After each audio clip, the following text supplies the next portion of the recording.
I just love this time of the year. There's something magical about the short days, the dark evenings brightened by the twinkling of artificial lights. And it's great to step into a warm and cosy home from a cool, crisp winter's day. And you know, the smell of the turf fire and of course the aroma of delicious winter treats cooking in the kitchen. No matter what the rest of the year has brought, this is a time for celebration, and I look forward to sharing with you some of the things that I love to prepare during the festive season. And maybe there's a chance that they might make this year extra special for you.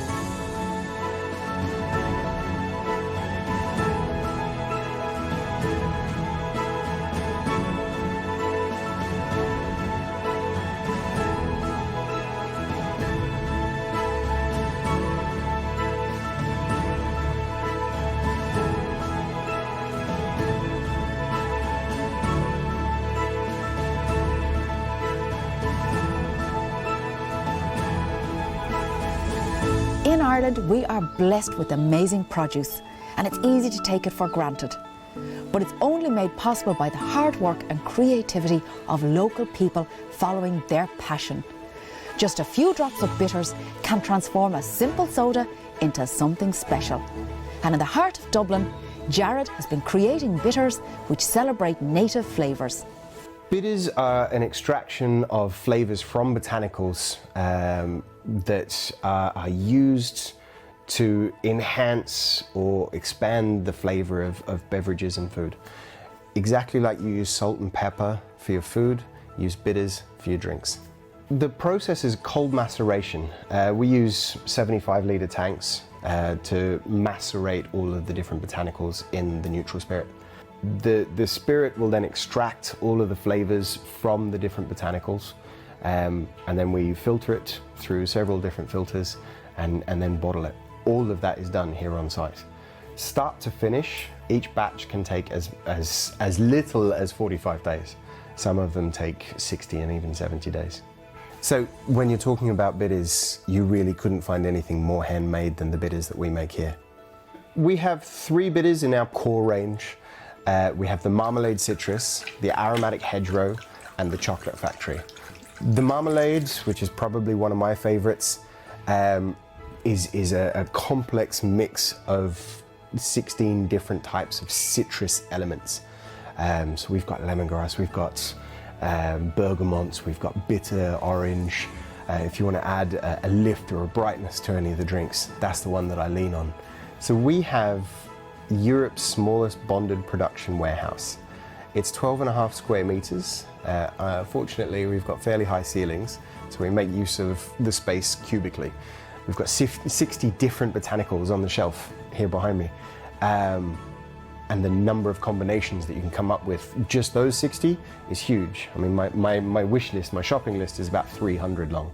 There's an awful lot of different things to play with, and even then it's not exhaustive. A cocktail is a really elegant way to kick off the seasonal festivities, and I want to make that classic Campari cocktail kind of with my twist on it. It's called a Negroni. Now to start, some cranberries, and I'm going to just pop them in the tray. So you just zest the orange. So we're going to have this lovely peep of orange and the cranberries floating in our beautiful cocktail and mocktail. And it's that simple. So pop these in the freezer until they're set. For my mocktail version, what I'm going to do is a flavoured grape juice, some pink peppercorns. Here I have some juniper berries, and I've just crushed them a little to release the aroma. Oh my goodness, they're so distinctive and so beautiful. I love juniper. So I'm just going to crush the lemon balm a little bit in my fingers just to release the flavours. And you simply just heat through the grape juice. The smell is just amazing. So this is done. We take it off, we leave it to cool. And now to make the Negroni, you just need a glass and a jigger or a measure. And we start with Campari, Vermouth Rosso, and finally gin. So the Marmalade Citrus is going to add a lovely flavour to this. So a few drops. And you literally use your spoon, and you don't stir from the centre, you stir around the edge, around the side of the glass. Strain your cocktail into your chilled cocktail glass. So our flavoured grape juice has chilled. I'm going again with the Marmalade Citrus Bitters, and now some ice. And again, just stir. And for the final flourish, our beautiful ice cubes. They're so festive looking with the cranberries and the orange. Pop them in.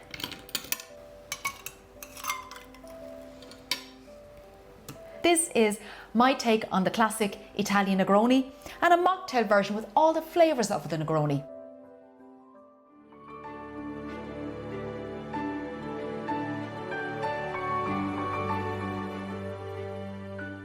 You don't have to travel far in Ireland for my next ingredient. There are about 200 farms growing this crop, harvested in all seasons. It's as easy as swapping your wellies for waders. Cian from the Carlingford Oyster Company was one of Ireland's first second-generation oyster farmers. My dad's Dutch and he came to Ireland. He kind of loved the country, but he wouldn't really do well working for somebody else, so he had to do something of his own. And he was always interested in the sea, and he heard about growing oysters, and he just bought a handful of seed oysters and took it from there. It was very, very slow, very small. So he retired about 20 years ago, and then he got bored, so he started up his own little oyster farm. So he has a couple of thousand oysters, and he goes out and looks after them. The oyster we grow is the Pacific oyster, and the Pacific oyster is from a warmer climate. So traditionally you would eat oysters during the winter or the colder months, but our oysters think it's the winter all year round because they're used to 25 degrees and we don't get that here. So kind of good winter and bad winter, I think, is about as good as they get. But our busiest season is during the summer when all the restaurants are busy, so it's great that we can use that oyster at that time of the year. There's must be nearly about 200 oyster farms in Ireland, and over 1,000 people are earning their living working growing oysters. I would say anybody near the coast is within 5 or 10 kilometres of an oyster farm. So if you look up local oysters on the internet or ask their local fishmonger, I'm sure they'll be able to get them some local oysters. If you store them in the fridge with the deep shell underneath, it's like a bath and it keeps all the liquid inside. And like that they'll keep for 10 or 15 days. If you leave them like this, after 2 or 3 days the water seeps out, they'll die much quicker. And even when you open them, they're all dry inside. It's not half as appetizing. You open an oyster, you want to be nice and succulent and moist inside. And the secret to that is just keep them this way around in the fridge. I actually eat most of the oysters when I'm out in the farm, just check and see what they're like. If I was eating them at home, a mignonette with some red wine vinegar and shallots, that is really tasty. You get through dozens of oysters if you make that up. It's magic. I think oysters are the perfect starter for a special occasion. They're elegant, they're sophisticated, they're Irish, and they're very easy to prepare. And the reason I'm doing baked is for 2 reasons. Not everybody likes raw oysters, but the baked ones, they're fully cooked and they're actually easier to shuck when they come out of the oven. So these need to go into the oven for about 10 minutes. And now for the flavoured butter. Very, very simple. So we get our hob on and pop in the butter. And you can change this to suit yourself anyway, but I just like this combination, especially the little bit of smokiness. I think it works very well. Smoked paprika, some Worcestershire sauce. Just watch the heat when you're melting butter. You don't want that butter to burn. So it's about 2 teaspoons of lemon juice. We'll eyeball it. Give this a little stir. The colour is gorgeous. The paprika gives that lovely, slightly amber hue. It's going to be so nice with the baked oysters. And then we're going to be very generous with our chopped parsley. So pop that in, and that's all there is to it. Turn the heat off, and we just let that cool down slightly while we're waiting on our oysters to bake. The mignonette sauce is a classic vinaigrette style sauce that works incredibly well with the oysters because they're sweet and they're salty and they can take the little bit of acid too. So for that, we have some shallots that I've chopped up. Traditionally, you'd add only white wine vinegar to the shallots, but I'm doing half white wine vinegar, half rice wine vinegar. And there's a reason behind that. By adding the rice wine vinegar, the overall effect will be less acidic. In the recipe, I've said a pinch of sugar. That's a generous pinch. It's personal taste. And then the pepper is important. So pop in the pepper, and now we'll give that a little stir.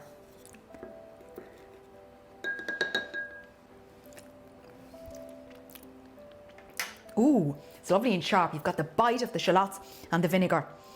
I think that is perfect. That needs to go to the fridge just for the flavours to blend before you use it. Luckily for me, there's one I already made.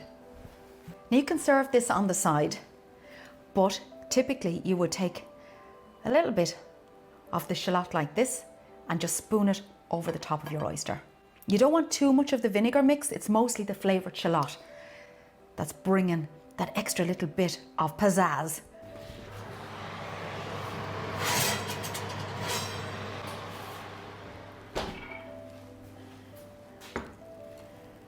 They're definitely cooking. You can hear the sizzle, which is fantastic. Now you need to be careful because their shells are going to be hot. So get your knife in and it literally just pops. That's the beauty of baking these oysters. It takes all the hard work out. And all we need to do now is run the knife around the edge like this and get your knife underneath. And there you go. There's your delicious baked oyster. Absolutely gorgeous. Smell is fantastic. I feel I'm sitting by the sea. So this is our lovely smoky flavoured butter, and just spoon it over our baked oysters. Oh my goodness, look at the colour. And finally, just some torn flat leaf parsley scattered around. And that's it, oysters two ways, mignonette and my own smoky version. After the break, it's time for the main event, my delicious beef Wellington. Prime fillet of Irish beef wrapped in Parma ham, smothered in sautéed wild mushrooms and wrapped in a buttery puff pastry case. A real showstopper.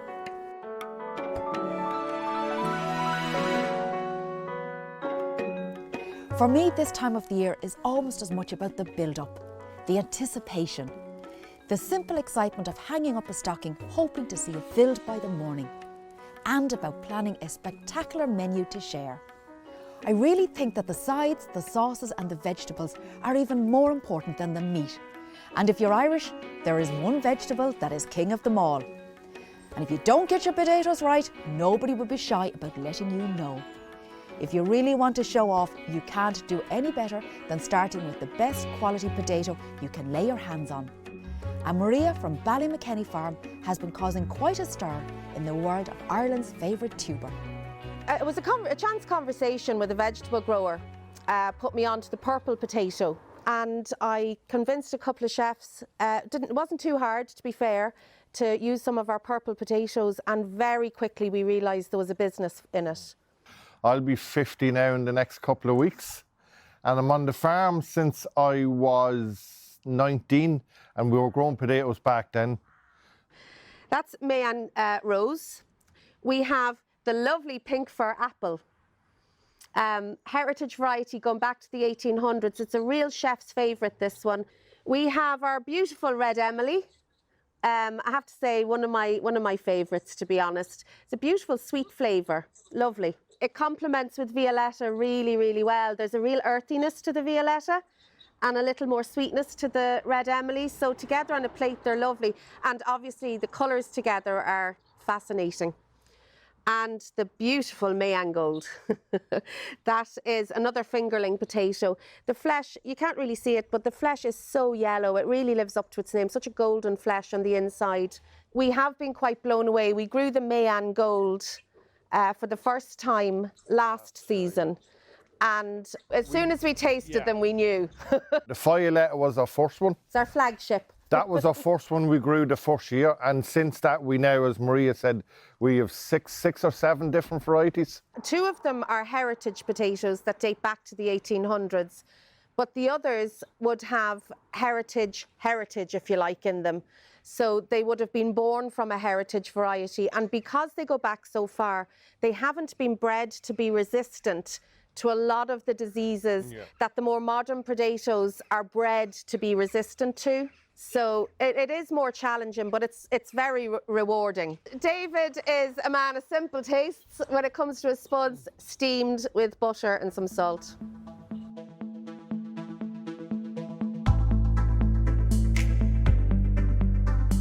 I am making Ballymakenny roasted potatoes with tender stem broccoli and a beautiful creamy tarragon dressing, and that tarragon dressing is going to wow everybody because you can dip your veggies in it and it's so beautiful. And I'm just going to chop all of these heritage potatoes into random shapes and I'm going to roast them. Look at this, isn't that gorgeous? Look at that for colour. These are beautiful, the Mayan Gold. Look at the colour of them. Now to flavour roast potatoes, rosemary. So a nice bit of salt goes in and some pepper. So a flavourless oil is perfect for roasting. And then clean hands in and give it a good mix. Look at that. Absolutely beautiful. One of my favourite dishes to make at this time of the year has to be beef Wellington. And it's actually easier than you think to make. So just pop your shallots into the warm foaming butter and slow cook them until they're just softened down. And then I want to add in a little bit of thyme as well, just to lift the flavour. It's time to grate in the garlic. You can chop it as well, you don't have to grate it. Oh my goodness, the waft of the thyme with the garlic. Already this is a marriage made in heaven, but we're not nearly finished. We have here these beautiful mushrooms. I have king oyster, I have portobello, and I have brown and white beech. At this point I could really do with a bit of seasoning. So a nice bit of sea salt in that goes, and a nice bit of pepper. So if you want to get ahead for the big day, this could definitely be done a day or two beforehand, no problem at all. We remove this from the heat and we have to let this cool before we go anywhere near our beef. Look at the perfect shape on the fillet of beef. To get this shape, what I did was I wrapped it perfectly tightly in cling wrap and popped it in the fridge overnight. And that just sets it, which makes it really easy for cooking because it's all the same size. Just going to sprinkle a little bit of salt and pepper over it, not too much. Here we have our beautiful Parma ham. So you wrap your ham around like that, pressing it firmly. Perfect. It is that simple. I'm using an all butter puff pastry. It's a pale golden colour and it is packed with flavour because the butter's in there. This dish, I must say, looks a lot more complicated than it is. All it is mushrooms cooked off a lovely bit of fillet beef from your local butcher wrapped in Parma ham, and then you wrap it in pastry and it's done. So I've got my beaten egg here and just a little pastry brush here, and you just brush around because it needs to seal really well. And the last of our mushrooms on top. Make it nice and tidy. And now just make sure you're getting the mushrooms all up around the edge, and then one over the other. Press it nicely, pop it onto a roasting tray. I have this little gadget here and it's a lattice cutter. So I wouldn't expect everybody to have one of those in their homes, but if you are into pastry making or working with pastry, you love this little guy. I want to egg wash my pastry here so the lattice sticks to it nicely. Now lift up the lattice and then just gently shake it and pull it apart. It's like magic. That's dead cool, isn't it? So pop that over like this. So you can see there's excess pastry at the ends. Press it nicely and then just tuck it under. Final little brushing of egg wash and then into the preheated oven. With beef Wellington, you need a really tasty sauce to match the luxuriousness of the beef itself with the lovely duxelle stuffing. So traditionally that would be Madeira sauce, but I love a red onion gravy and I think it's a very versatile recipe to know. And this is a sauce that can be made ahead, and that's important because the last thing we want when we're having friends over or we're entertaining or we're celebrating with our family is to do a lot of last minute jobs. My butter is foaming beautifully, so in goes the red onion. The secret to this recipe is to cook the onions fully first. Beef Wellington is perfect regardless of the numbers that are coming around to your house or that are in your house for Christmas dinner. If there's just the two of you, you just make a smaller portion. Now, these look good. Softened down beautifully. This is exactly the texture you're looking for. Let's get in some bay and some thyme. The fresh herbs are going to make all the difference to the flavour. We pop our red wine in. While that's simmering, it's going to take a good 10 minutes just to reduce it a little bit. I want to get on with making the dressing to go with my potatoes and my broccoli. So here's my ingredients. All you need is some creme fraiche. I've some spring onions chopped. For a bit of bite, the whole grain mustard works really well. Fresh tarragon, I love this, that lovely anise flavour. If it's not your thing, put chives in. Bit of salt, bit of pepper, and last but not least, some fresh lemon juice. The lemon juice cuts through everything and that's why it works very, very well in this. So it's just a half a lemon. And we'll just give it a mix. That is done, we can set that aside. Let's check our gravy now. At this point now, the wine has reduced. There's only a couple of tablespoons of wine left, so I can get my temperature all the way back up again and pour in my beef stock. So I'm putting some balsamic in here because you've got the sweetness of the onion, and the balsamic just brings that little bit of acidity to it, balance it out nicely.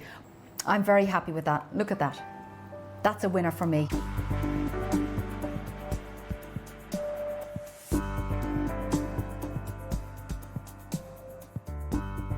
So here are my favourite flavours all heading to the one table. My delicious beef Wellington, the lovely red onion gravy, this fantastic creamy tarragon dipping sauce, and then look at these.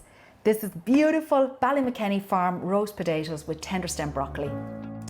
After all the richness of that beautiful beef fillet, I like to make dessert a somewhat lighter affair.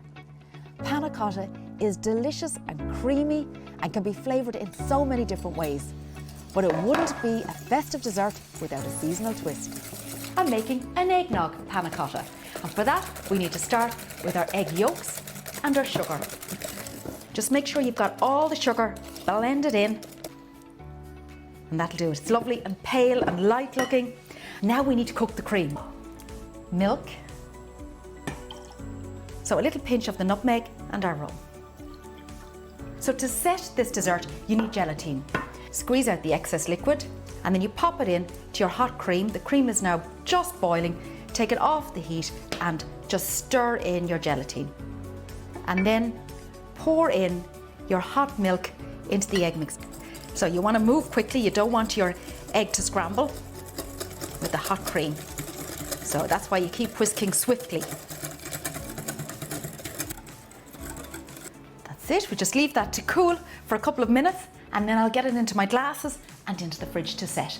It'll take about 4 hours to set. I just want to make a really simple decoration for the top of my eggnog panna cotta, and I have some egg white which was left over anyway, and we're going to give it a little whisk. Pop some fresh cranberries into the egg white and turn them with a fork so they're covered in the egg white, and then you can just with the fork toss a little bit of the sugar over the cranberry, and the sugar just dries onto the cranberries, and they're fabulous for decoration. I have here a little bit more nutmeg, which is classic with the eggnog, and I'm just going to put a sprinkle on the top like that because I just think the toastiness of that lovely nutmeg with the cream is just going to be so good. And then to mimic holly, let's go with some bay leaves. And then we have our cranberries here, which we're just going to carefully place on top. It's just the extra tiny little bit of garnish at the end makes all the difference, I think. So here it is, my eggnog panna cotta. It's a little bit of tradition, a little bit of Italian, and it's a feast for the eyes. Eggnog panna cotta, beef Wellington, roasted Ballymakenny heritage potatoes, Carlingford oysters with the mignonette sauce and smoky butter, Negroni with cranberry and orange ice and marmalade bitters. A spectacular way to celebrate the festive season. Cheers, happy Christmas.